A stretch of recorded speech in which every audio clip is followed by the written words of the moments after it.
students, hope you all are doing well.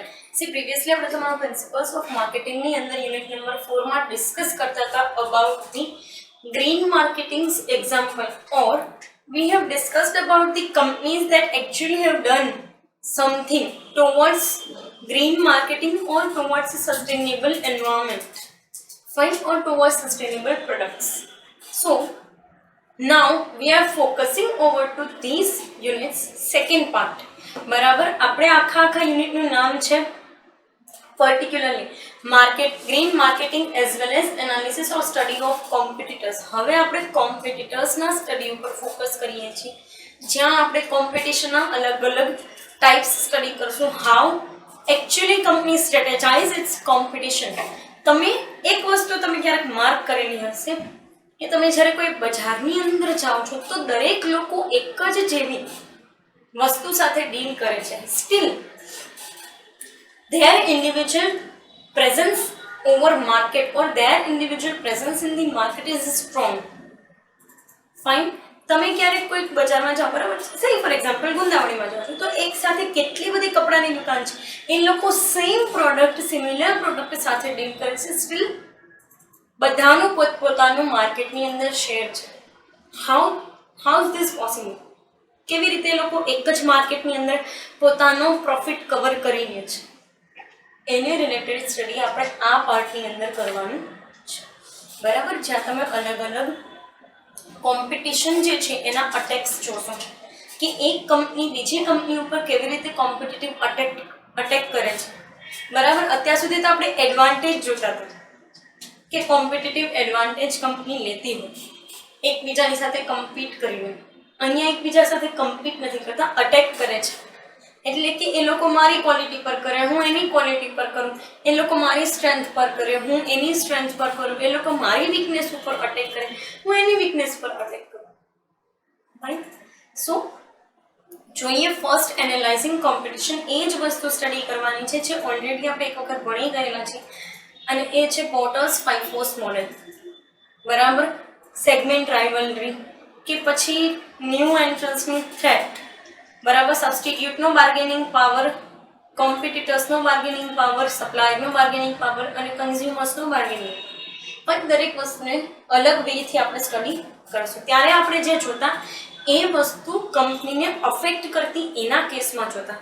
અહીંયા company જે છે આનાથી કઈ રીતે ઓવરકમ થઈ શકે, એટલે કે અહીંયા આપણે કોમ્પિટિશનનું એનાલિસિસ કરીએ છીએ. ફાઇન, કે આપણી પોઝિશન કઈ છે માર્કેટની અંદર. માર્કેટની અંદર સે ફોર એક્ઝામ્પલ સ્ટીલ ઇન્ડસ્ટ્રીની અંદર 100 કંપની છે, તો 100 કંપનીમાં આપણી કંપની કયા નંબરે આવે છે. ફાઇન, એનું સ્ટડી અહીંયા બતાવેલું છે.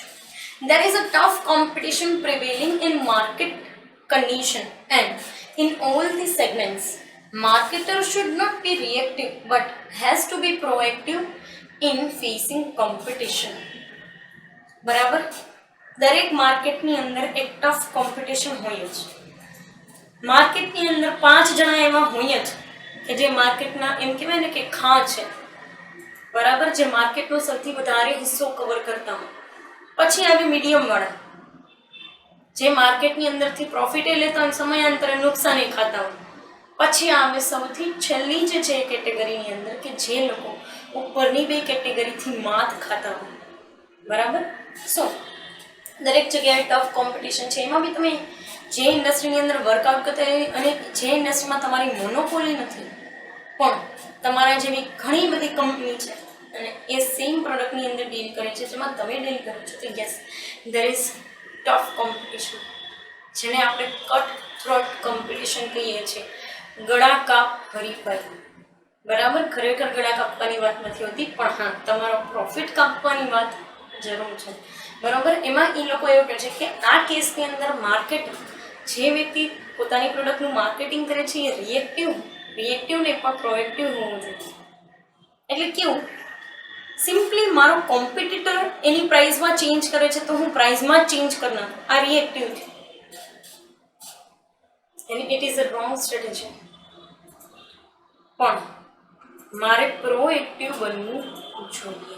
એટલે કે એ પ્રાઇસમાં ચેન્જ કરે તો મારે પ્રાઇસમાં ચેન્જ નથી કરવાનું, મારે કોઈ બીજા એલિમેન્ટની અંદર ચેન્જ કરવાનો છે કે જેમાં ઈ વીક છે પણ હું સ્ટ્રોંગ છું.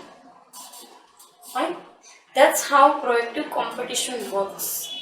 આગળ તમને કીધું છે it is the only way to survive in the market and maintain profitability of the business. Being proactive, આ તો કોમ્પિટિશનની વાત કરીએ છીએ. લાઈફની અંદર જ્યારે તમે ઇન્ડિવિજ્યુઅલ કોમ્પિટિશનમાં હોય બરાબર, તો બી પ્રોએક્ટિવ બનવું જોઈએ. ટેક ડિસિશન્સ વાઇઝલી, બરાબર, નોટ અગ્રેસિવલી.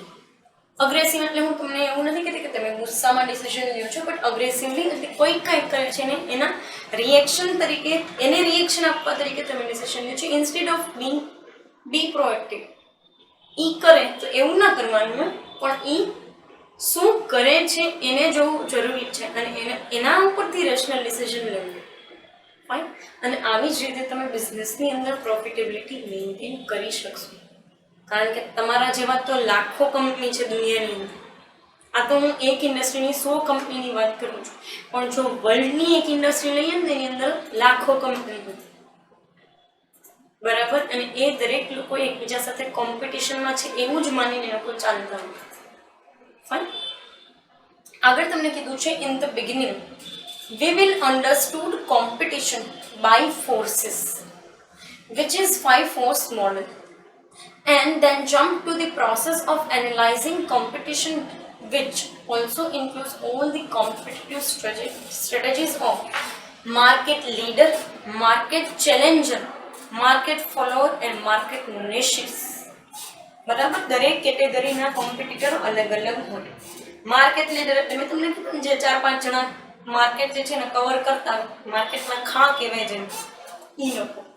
માર્કેટ ચેલેન્જર ગમે ત્યારે ગમે તે ઇનોવેટિવ વસ્તુ લોન્ચ કરી દેતા હોય અને માર્કેટને ચેલેન્જ કરે કે that's how you should compete with us. પછી આવે માર્કેટ ફોલો, કોઈ કે કંઈક બદલ્યું એટલે આપણે બદલીશું. એણે ટેકનોલોજી બદલી તો આપણે પણ ટેકનોલોજી બદલીશું. એણે કોઈ પ્રોડક્ટની અંદર ચેન્જ કર્યું તો આપણે પ્રોડક્ટની અંદર ચેન્જ કરીશું. પછી આવે માર્કેટ નિશ. એ આ ત્રણમાંથી એકેય કેટેગરીના નહીં કાંઈક એવી વસ્તુ કરે કે જે દુનિયામાં કોઈ કરતા ન હોય. Fine, and those are the rare once. બરાબર, દરેક લોકો કેવી રીતે કોમ્પીટ કરે છે એકબીજા સાથે એની સ્ટ્રેટેજીસ આપણે આગળ જતા સમજશું. આગળ તમને કીધું છે કોમ્પિટિટિવ ફોર્સિસ. કઈ વસ્તુ તમને કોમ્પિટિટિવ ફોર્સિસ તરીકે તમારી કંપનીને આગળ વધવા માટે મજબૂર કરે છે, અથવા તો તમારી કંપની જે છે એને કમ્પીટ કરવા માટે મજબૂર કરે છે, એ વસ્તુ આપેલી છે. એમાં ફર્સ્ટ તમને કીધું છે threat of intense segment rivalry. બરાબર, હું તમને બહુ એક ઇન્ટરેસ્ટિંગ વસ્તુ કહું છું. તમે ક્યારેક ક્યારેક રાઇવલ્સ સમજતા હોય ને, એ કંપની રાઇવલ્સ નથી હોતી. They are actually the same company or those two brands belongs to same company. Fine, એક જ સેગમેન્ટની અંદર પ્રોક્ટર એન્ડ ગેમ્બલ બે શેમ્પૂ બનાવે છે, એટલે કે શેમ્પૂ સેગમેન્ટની અંદર એ લોકો બે અલગ અલગ શેમ્પૂ બનાવે છે વિથ ટુ ડિફરન્ટ બ્રાન્ડ્સ. તો આ સેગમેન્ટ રાઇવલરી ન કહેવાય. और प्रोक्टर एंड गैम्बल ની જેટલી બી પ્રોડક્ટ છે બરાબર, એ પ્રોક્ટર એન્ડ ગેમ્બલ ની જેટલી પણ એફએમસીજી ની પ્રોડક્ટ છે એ હિન્દુસ્તાન યુનિલિવર ની એફએમસીજી ની પ્રોડક્ટ સાથે કમ્પીટ કરે. આને કહેવાય ઇન્ટેન્સ સેગમેન્ટ રાઇવલરી.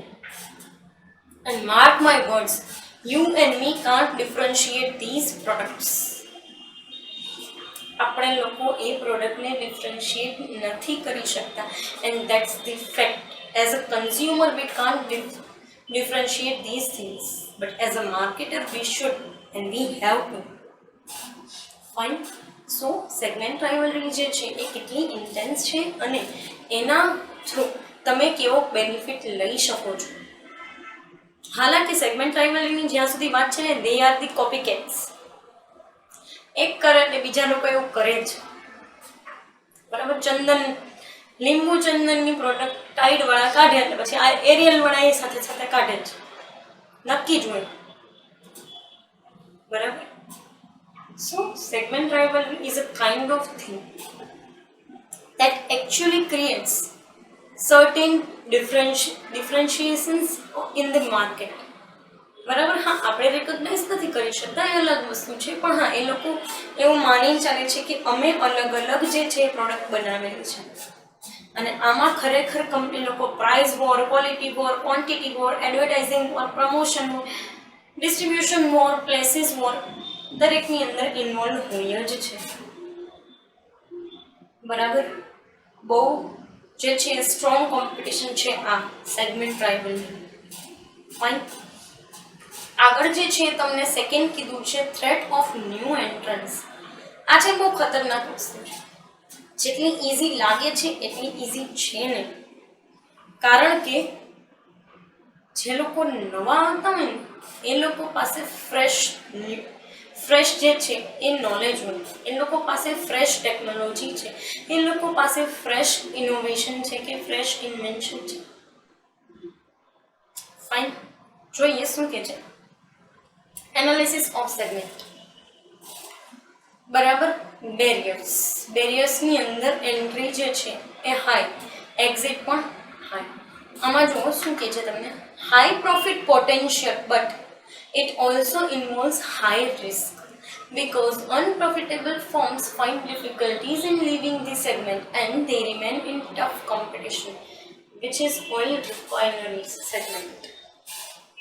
બરાબર. એટલે કેવું છે, એન્ટ્રી પણ અઘરી છે, એક્ઝિટ પણ અઘરી છે. એન્ટ્રી એટલા માટે અઘરી છે કારણ કે એના માટે તમારે હાઈ રિસ્ક લેવું પડે. બહુ ઊંચા લેવલનું તમે રિસ્ક લો તો ઓઇલ રિફાઇનરી બને.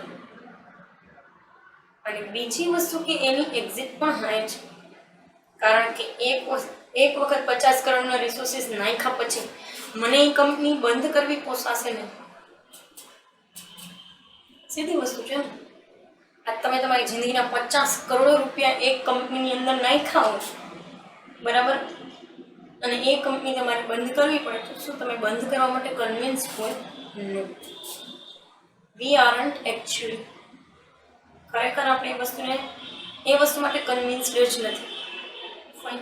સો એક પર્સપેક્ટિવ આપેલું છે અને એના એટલા માટે એ લોકો એક ટફ કોમ્પિટિશનની અંદર જે છે એ રહેતા હોય છે. ફાઇન. અહીંયા બેરિયર જે છે, બરાબર, એન્ટ્રી બેરિયર જે છે એ હાઈ છે, એક્ઝિટ જે બેરિયર છે એ લો છે. જોઈએ શું કહેવા માંગે છે. A perfect or attractive segment as limited firms can enter and unprofitable firms can easily leave from the market segment. એટલે આ કેવી કંપની હશે? Attractive segment, auto segment. Auto એટલે ઓટો રિક્ષા નહીં, 2 વ્હીલર 4 વ્હીલરની વાત કરે, બરાબર. હા, આની અંદર એન્ટ્રી બેરિયર જે છે, બરાબર, એ અઘરું છે થોડું કારણ કે રિસોર્સિસ મારે આજે 2 વ્હીલર મેન્યુફેક્ચરિંગ કંપની ઓપન કરવી હોય તેના માટે રિસોર્સિસ એ મારે એવડા જોઈએ અને સાથે સાથે એન્જિનિયર્સ લોકોની આખી ફોજ જોઈએ તો હું આ કરી શકું. પછી હવે મારા વ્હીકલ્સ વેચાતા નથી માર્કેટ, તો હું અનપ્રોફિટેબલ ફોર્મ છું. યસ. મારે લીવ કરવું છે તો હા હું કરી શકીશ કારણ કે આમાં તમારે જરૂર એન્જિનિયર્સ લોકોની જે છે એ છે. અને થોડું ઇઝી છે ઉપરના સેગમેન્ટ કરતાં લીવ કરવું કારણ કે આમાં સરકારનું ઇન્ટરફિયરન્સ કાંઈ હોતું નથી. So you can easily leave the market. આગળ જે છે તમને થર્ડ લેવલ ઉપર આપેલું છે એ છે બેરિયર્સ, જેમાં એન્ટ્રી બેરિયર્સ તો લો છે પણ એક્ઝિટ બેરિયર્સ બહુ હાઈ છે. Most difficult segment. A firm can easily enter in a positive time, but difficulties to live in negative times. Airline industry. Airline ઇન્ડસ્ટ્રીનું કામ એવું છે કે તમે લોકો ટ્રાવેલ કરવાનું ક્યારેય બંધ નહીં, દેટ વી ઓલ નો. અને તમારા માટે એન્ટ્રી બહુ ઇઝી છે if you do have enough resources, enough monetary resources, enough physical resources, you can do it. But આની એક્ઝિટ બહુ અઘરી છે જે અત્યારે છેલ્લા 1 વર્ષથી દરેક એરલાઇન ઇન્ડસ્ટ્રી ફેસ કરે છે કારણ કે દરેક કન્ટ્રીએ ટ્રાવેલિંગ બેન કરી દીધું કોવિડના લીધે. અને આમાંથી એરલાઇન ઇન્ડસ્ટ્રીને બહાર નીકળવું બહુ અઘરી વસ્તુ છે કારણ કે લોકો ટ્રાવેલ નથી કરતા but still you have to maintain the airplanes and every other grounded things. Ground ઉપર જેટલા કામ હાલતા હોય બરાબર, એરપ્લેનના મેન્ટેનન્સથી માંડીને દરેક વસ્તુ, એનું ફ્યુલિંગ કરવું, એનું ફ્યુલિંગ તો આપણને ખબર જ છે કેટલું મોંઘું, એનું ફ્યુલિંગ કરવાથી માંડીને, એનું લ્યુબ્રિકન્ટ કરવાથી માંડીને, એના સ્પેર પાર્ટ જે છે એને મેન્ટેન કરવા સુધી દરેક કામ તમારે કરવું પડે. Even if it is hard to bear cost. Fine. તો આ સૌથી ડિફિકલ્ટ સેગમેન્ટ જે છે તમને આપેલો છે, જેમાં એન્ટ્રી તો આસાન છે પણ એક્ઝિટ, આ બધામાં સૌથી મુશ્કેલ એક્ઝિટ એનું છે, એટલે કે એક્ઝિટ બેરિયર સૌથી હાઈએસ્ટ લેવલ ઉપર છે. આગળ તમને કીધું છે બેરિયર્સની અંદર એન્ટ્રી બેરિયર લો અને એક્ઝિટ બેરિયર પણ લો. અને આ છે રિટેલ ઇન્ડસ્ટ્રી. દરેક પ્રકારની એફએમસીજી જે છે એ આની અંદર આવી જાય છે. ફાસ્ટ મૂવિંગ કન્ઝ્યુમર ગુડ્સ એટલે કે આપણે રોજબરોજની લાઈફમાં જે કંઈ પણ વસ્તુનો યુઝ કરીએ છીએ એ, બરાબર, દૂધના પાઉચીસ બનાવવાથી માંડી અને ready to eat, ready to cook food બનાવવા સુધીની દરેક કંપની, એમાં સ્ટેશનરી વાળી છે. Any firm can easily enter and can easily leave at any time.